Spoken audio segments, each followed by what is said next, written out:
மூன்றாவது படைவீடு வள்ளிமலை என்றால் உங்களுக்கு எப்படி இருக்கும்? என்னது, வள்ளிமலை ஒரு படைவீடா என்று தானே ஆச்சரியப்படுவீர்கள். ஆனால் உண்மையில் வள்ளிமலையும் ஒரு படைவீடு. பொதுவாக படைவீடு என்றால் அந்த இடத்தில் முருகன் அமர்ந்து ஒரு செயலை செய்தார் அப்படிங்கிறது தான் தத்துவம். குழந்தையாக சுவாமிமலையில் அடிப்படை ஞானத்தை பெற்றார். பாலகனாக பழனிமலையில் பரிபூர்ண ஞானத்தை பெற்றார்.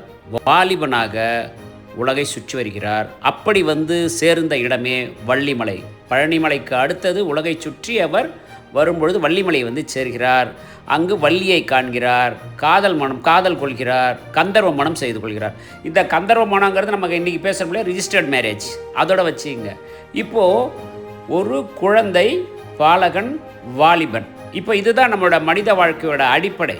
கரெக்டுங்களா?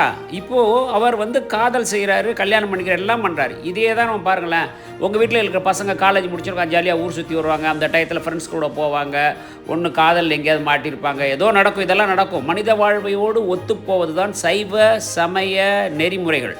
அந்த அடிப்படையில் பார்த்தா வள்ளிமலை தான் மூன்றாவது படை வீடு. அங்கு புராணம் சொல்லுது, வள்ளி ஏற்றுக்கல, காதலை ஏற்றுக்கல. அப்புறம் முருகன் வந்து கிழவன் வேஷத்தில் சென்றார். விநாயகரை அழைத்தார். விநாயகர் யானை ரூபத்தில் வந்து அவரை பயமுறுத்தினார். திரும்ப வள்ளி முருகனை கட்டி பிடித்து கொண்டார். காதல் வந்தது. கந்தர்வமனம் புரிந்து கொண்டார். இதெல்லாம் கொஞ்சம் இன்ட்ரெஸ்டிங்கான ஸ்டோரிஸாகவே எடுத்துப்போம். ஆனால் மனித வாழ்வின் பரிணாமத்தில் குழந்தை, பாலகன், வாலிபன், அந்த அடிப்படையில் வள்ளிமலை தான் மூன்றாவது படை வீடு. இதை பற்றிய உங்களது கருத்துக்களை கமெண்ட்ஸில் சொல்லுங்கள்.